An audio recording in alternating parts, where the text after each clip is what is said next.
Welcome to HR Voices, a podcast where people leaders share their side of the story. We talk about the challenges they're facing, how they're addressing them, and what changes they hope to see as the workplace evolves.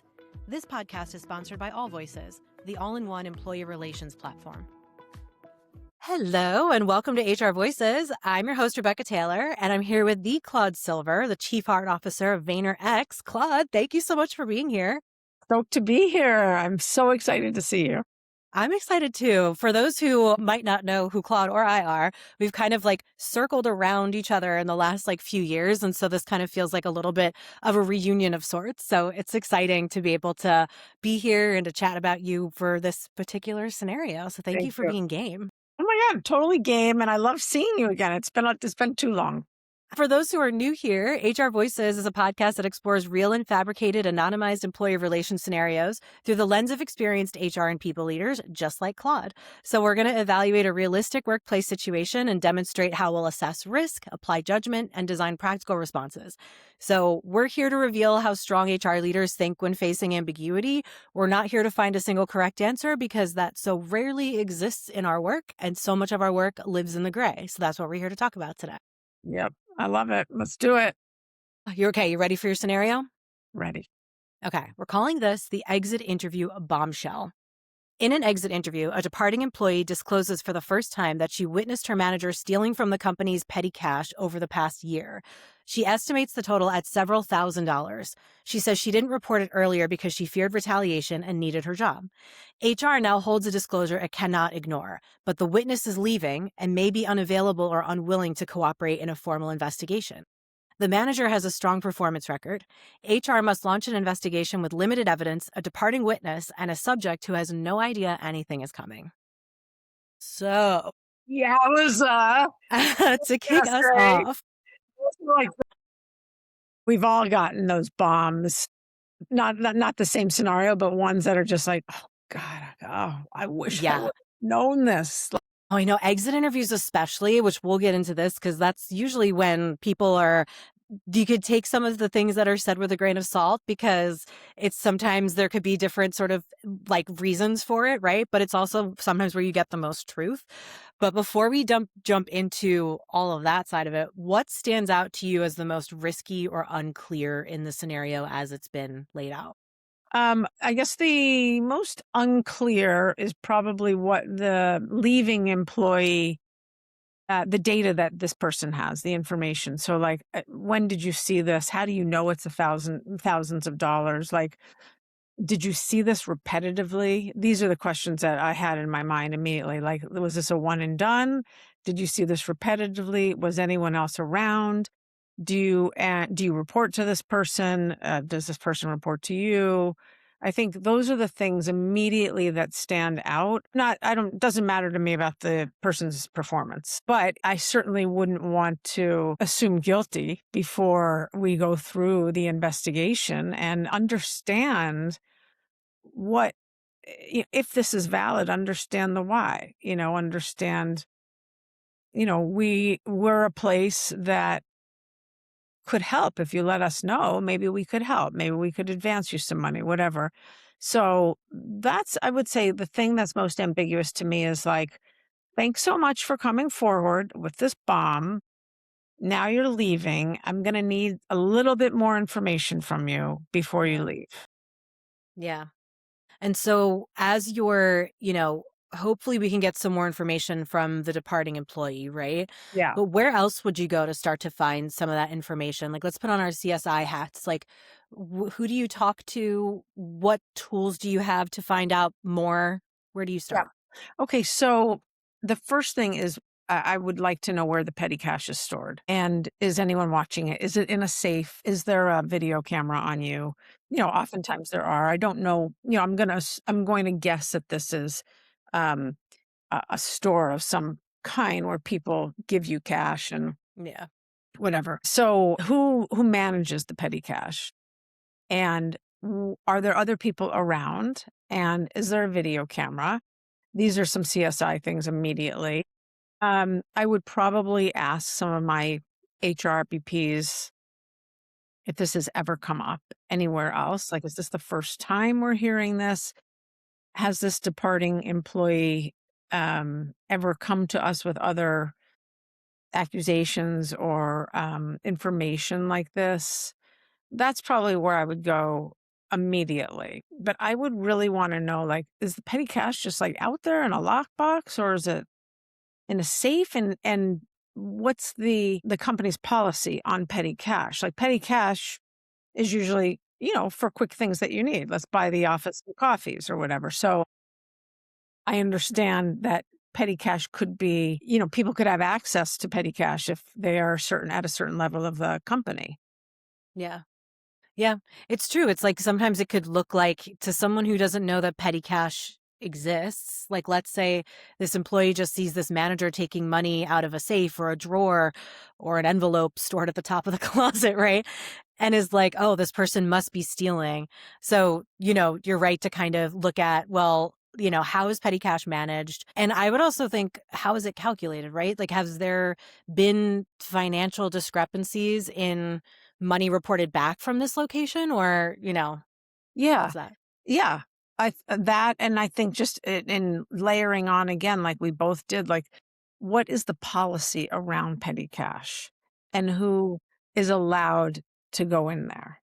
Who's allowed to touch it? Because I used to work in a small kind of like boutique grocery store years and years and years ago in San Francisco, and we had petty cash, but there were only a few of us that could go in there. But we Hmm. were allowed to go in there and go buy coffees for the cashiers, or for the people in making sandwiches. Like that was allowed. So, but also, I guess, how much petty cash is usually in there? Does anyone at this company know? Like, do you have $300 or do you have $3,000 sitting there? And then I think it's like, well, why? Well, why? But we're not going to get into the why do you Right. have $3,000 there? But yeah, those are the things that are most like eyebrow raising. Like, huh? Yeah. Yeah.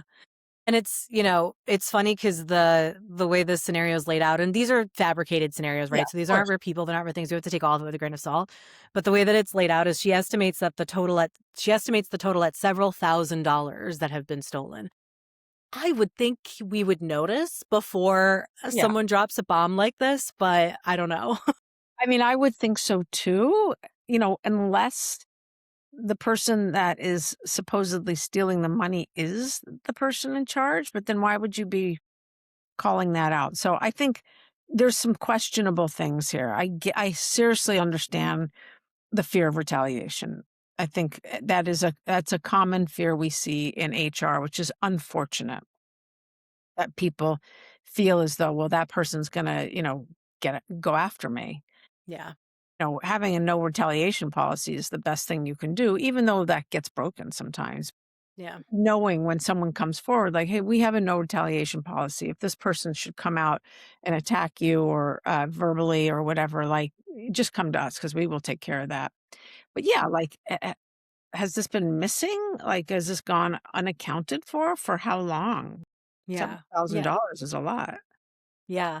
So you're going right to try to figure out the truth. Now, at what point, so you've maybe looked at the cameras, maybe looked at the financial logs, looked at the policies, like gotten some of the context. So now you've gotten some more, I guess we'll call it evidence. Yes. How do you start your conversations? Who do you start with as when you're kind of kicking off more of the interpersonal part of the investigation? Yeah. So obviously I would speak to the departing employee and just ask everything I possibly could. And this person's out the door. So they're Yeah. going to either tell me or not. Right. Yeah. So that's the thing. I want to know the people I would ask immediately is who else has access. I need to know who has access to petty cash. And I need to know whether or not it's the finance department or whatever, how much petty cash is in there on a daily basis. What are the logs? Like, are you always at a consistent 300? Or are you at a consistent 1,500 and where are the gaps? So I would go speak to, let's just say, someone on finance or someone on accounts receivable or something, whatever Yeah. that person is, whoever that person or that department is. Again, like you said, I would look at the cameras and I would ask whomever the powers that be are, who is allowed into the petty cash. Hmm. And then I would go and talk to Bob and Sally and say, it's come to my attention that let me think of how I would say that. I don't want to scare them off. So it's not that petty cash is missing because obviously that would scare them. But we've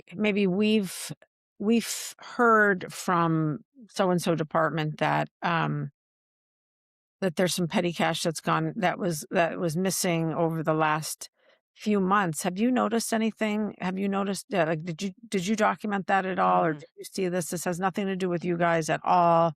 Just need to get some information because it seems as though we're missing $7,000, right, mhm. or whatever. So like whatever that delta is, because I imagine that there will be.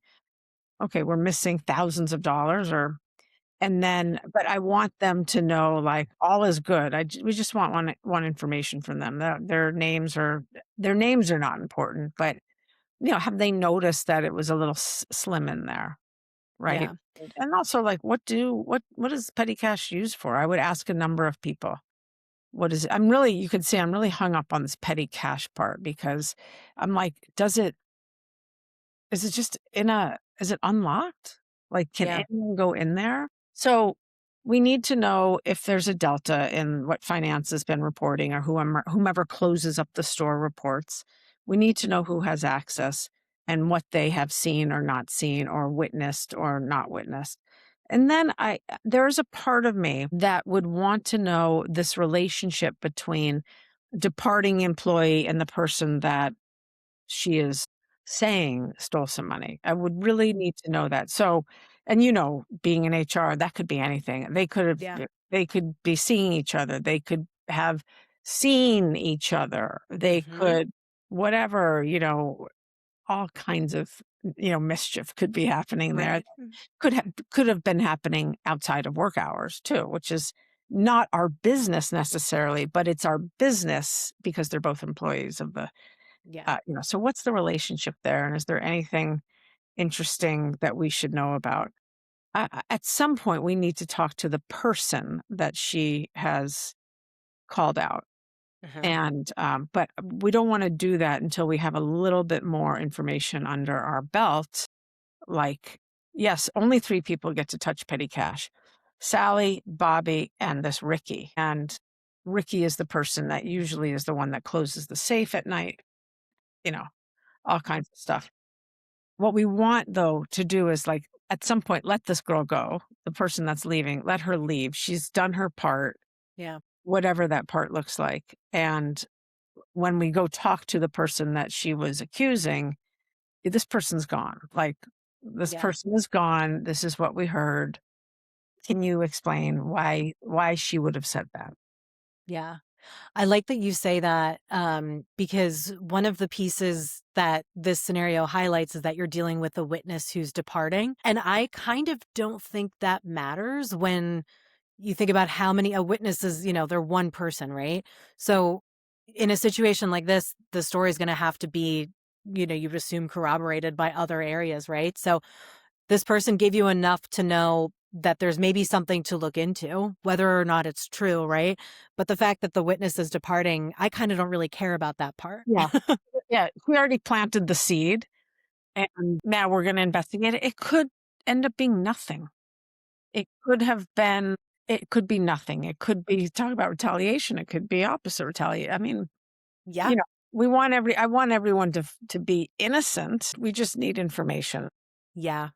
I was going to ask you about that. So if it could be, we know sometimes in scenarios like this, the exiting employee might have a grudge against the manager for whatever reason, maybe because of a relationship outside of work that's now bled into work, or maybe, maybe this manager has written this person up several times because they've been late, right? So do you look at this person? Do you look for any trail of, I guess, mischief in this person throughout their employment as part Yeah. of this case? Yeah. I mean, that's what my intuition would say immediately is look at things that are not on the surface. And lo and behold, someone's going to say, well, we saw them out at the bar on Friday night after work and they were fighting. Or you guys didn't know that they've been together for 3 months. Or, he gave her terrible feedback, whatever. There's something there. And I like that you're saying, like, yeah, intuitively, I'm like, okay, well, there's something going on Something's here. up. Yeah. Yeah, But she something's can up. go her own way. Right. She can go, thank you so much. Bye bye. Yeah, yeah. It's funny because I had my first HR job, I was at Lord& and Taylor, Fifth Avenue, so retail, Yeah. lots of drama, and a high traffic location, right? So there was always people were always thinking things were getting stolen, and sometimes it was true, sometimes it was by employees, sometimes it was by customers. But so I feel like this is like Groundhog Day, I've done this type of investigation so many times. Oh, wow. Yeah. And when it's something like as something that comes out in an exit interview like this, I don't know the stats off the top of my head, but I would feel pretty good saying it's something like 50-50 where this person just had a grudge and they just want to kind of stick it on their way out. Yeah. And then 50% there was actually something to look into. So that's why I'm always Right. skeptical. I try to Oh, assume best from everybody, right? yeah, best intent. But I guess the other thing that you and I would look at is, has either of them been written up before? Like, is there something one day 3 years ago that said XYZ? Maybe, maybe not. But yeah, I think it's in retail and grocery stores, there's a lot of stealing that goes around. There's no right or wrong here. There's just what we have and what we're going to do with the information we have. Something's, at some point we're going to drop it, or we will have found something Yeah. and say, hey, so and so, or the cameras or finance has said that we've been missing a chunk of money every time you close the store. Yeah. Yeah. So now this is kind of where I think that there's a moment for HR to kind of really show its humanity because now let's say it is true that Ricky's been stealing. Let's say that all of the accusation is true. We've done the thing. How do you talk to him? What do you say? Yeah. Um, I would say, Ricky, this is going to be an uncomfortable conversation. I just want to say that up front, that it has come to our attention that you have been stealing from the company. It appears as though it's been $3,500. And I want to just put that out there. Is there anything you want to say right now? I can go into more information, but I just want to put that there.